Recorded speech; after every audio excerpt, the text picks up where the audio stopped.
S ദിനപത്രമായ Washington പോസ്റ്റിലെ വാർത്ത നിഷേധിച്ച ഭാരത വിദേശകാര്യ മന്ത്രാലയം. ഖലിസ്ഥാൻ ഭീകരൻ ഗുർപത്വന്ത് സിംഗ് പന്നുവിന്റെ കൊലപാതക ശ്രമത്തിൽ ഭാരതത്തിന് പങ്കുണ്ടെന്ന തരത്തിലായിരുന്നു വാഷിംഗ്ടൺ പോസ്റ്റിലെ വാർത്ത. അടിസ്ഥാനരഹിതമായ റിപ്പോർട്ടുകളാണ് വാഷിംഗ്ടൺ പോസ്റ്റ് പുറത്തുവിടുന്നതെന്ന് വിദേശകാര്യ മന്ത്രാലയം പ്രതികരിച്ചു. ഖലിസ്ഥാൻ ഭീകരൻ ഗുർപത്വന്ത് സിംഗ് പന്നുവിന്റെ കൊലപാതക ശ്രമത്തിൽ ഭാരതത്തിന് പങ്കുണ്ടെന്ന തരത്തിലാണ് വാഷിംഗ്ടൺ പോസ്റ്റ് വാർത്ത റിപ്പോർട്ട് ചെയ്തത്. ഭാരതത്തിന്റെ രഹസ്യാന്വേഷണ ഏജൻസികളാണ് ഈ നീക്കത്തിന് പിന്നിലെന്നാണ് റിപ്പോർട്ട്. എന്നാൽ ഇത് തികച്ചും അടിസ്ഥാനരഹിതമാണെന്നും വ്യാജ വിവരങ്ങളുടെ അടിസ്ഥാനത്തിലാണ് വാഷിംഗ്ടൺ പോസ്റ്റ് വാർത്ത റിപ്പോർട്ട് ചെയ്തതെന്നും വിദേശകാര്യ മന്ത്രാലയം പ്രതികരിച്ചു. ദേശീയ സുരക്ഷാ ഉപദേഷ്ടാവ് അജിത് ഡോവലിന് പന്നൂണിനെ കൊല്ലാനുള്ള റോയുടെ പദ്ധതികളെക്കുറിച്ച് അറിയാമായിരുന്നിരിക്കാമെന്നും റിപ്പോർട്ടുകൾ പറയുന്നു.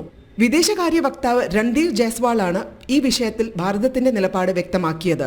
വാഷിംഗ്ടൺ പോസ്റ്റ് അതീവ ഗൗരവമേറിയ വിഷയത്തിൽ അനാവശ്യവും അടിസ്ഥാനരഹിതവുമായ ആരോപണങ്ങൾ ഉന്നയിക്കുന്നു. സംഘടിത കുറ്റവാളികൾ, ഭീകരർ തുടങ്ങിയവരെക്കുറിച്ച് US ഗവൺമെന്റ് പങ്കിടുന്ന സുരക്ഷാ ആശങ്കകൾ പരിശോധിക്കാൻ ഭാരതം രൂപീകരിച്ച ഉന്നതതല സമിതിയുടെ അന്വേഷണം നടന്നുകൊണ്ടിരിക്കുമ്പോൾ ഇത്തരം റിപ്പോർട്ടുകൾ പുറത്തുവരുന്നത് ആശങ്കാജനകമാണെന്നും വിദേശകാര്യ മന്ത്രാലയം വ്യക്തമാക്കി. നാഷണൽ ഡെസ്ക്, ജനം.